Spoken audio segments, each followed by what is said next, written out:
엘리멜렉은 베들레헴과 모압이 있어요. 어느 땅을 선택했습니까? 모압을 선택했어요. 잘한 일입니까? 잘못한 일입니까? 어려운 얘기예요. 잘못했다고 우리가 말할 수는 있지만 내가 만약에 엘리멜렉이라면 과연 끝까지 베들레헴을 지키고 있을 수 있었을까? 잘 생각해 봐야만 해요. 이건요, 잘잘못을 따져서 떠나서요, 저는 엘리멜렉이 최선의 선택을 했다고 말하고 싶어요.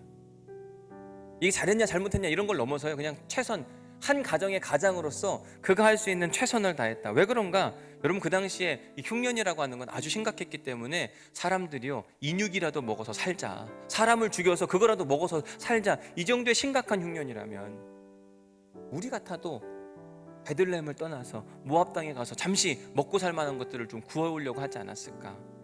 엘리멜렉 가운데는 그런 마음이 있었던 겁니다. 맨 처음에는 살고자 갔습니다. 먹고 살 게 없으니까 방문 목적이었습니다. 그런데 가서 보니까 너무 좋아요. 이방 나라 사람들하고 절대 어울리지 말라고 이야기했는데 모압 사람들하고 만나서 보니까 괜찮은 사람들이거든요. 착한 사람들도 엄청 많고 이웃들이 잘 대해주고 괜찮네. 먹을거리가 풍부합니다. 아이들이 막 주변 모압 친구들하고 막 어울려 노는데 행복해 보이는 거예요. 야, 굳이 우리가 꼭 베들레헴으로 가야 되나? 가족들의 만족도가 거의 100%예요. 모압 땅에 살자. 의기투합. 엘리멜렉이 결정합니다. 우린 베들레헴 가지 않는다. 이 땅에 살자. 이것이 엘리멜렉 가정이 겪는 인생의 흉년 첫 번째 아쉬운 선택이에요. 그러지 않았으면 참 좋았을 텐데. 한편으로는 이해가 됩니다. 룻기 1장 1절에서는 그냥 거류했다, 흉년을 피해서 잠깐 모압 땅에 갔다. 전 여기까지는 이해가 됐는데 1장 2절에서 거기 들어가 살더니, 사실 엘리멜렉이 머물러야 될 땅은 이방 나라가 아니라 하나님이 약속하신 가나안 땅이었거든요. 근데 그 가나안 땅을 뒤로 하고 모압 땅에 가서 그곳에 영원히 살려고 애를 쓰기 시작하자 그의 가정 가운데 인생의 흉년이 찾아오게 된 겁니다. 이방 여인과 결혼하지 말라. 왜요?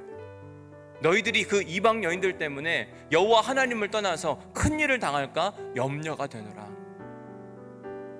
하나님의 간절한 마음이었어요. 그런데 나오미는 모압 땅에 가서 그곳에 살고 싶은 마음이 들었어요. 그곳에 살자 하니 그곳에서 귀한 여인들을 골라다가 우리 아들들하고 결혼을 시켜야 되겠다. 그렇게 해서 오르보아와 룻을 보내줬습니다. 오늘 설교를 마무리하면서 오늘 설교의 핵심 포인트는 어디냐면 선택이에요. 어떤 선택을 하고 살 것인가. 하나님이 인간을 창조하면서 가장 중요하게 준 선물 중에 하나가 뭐냐면 자유의지라고 하는 겁니다. 우리는 선택할 수 있는, A도 선택할 수 있고 B도 선택할 수 있어요.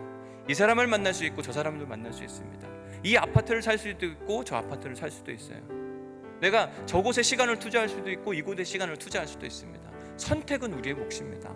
근데 그 선택한 결과도 우리가 받아야 될 책임이라고 이야기를 하는 거예요. 어떤 사람은 아쉬운 선택이 아니라 행복한 선택을 통해서 복 있는 인생을 살아갑니다.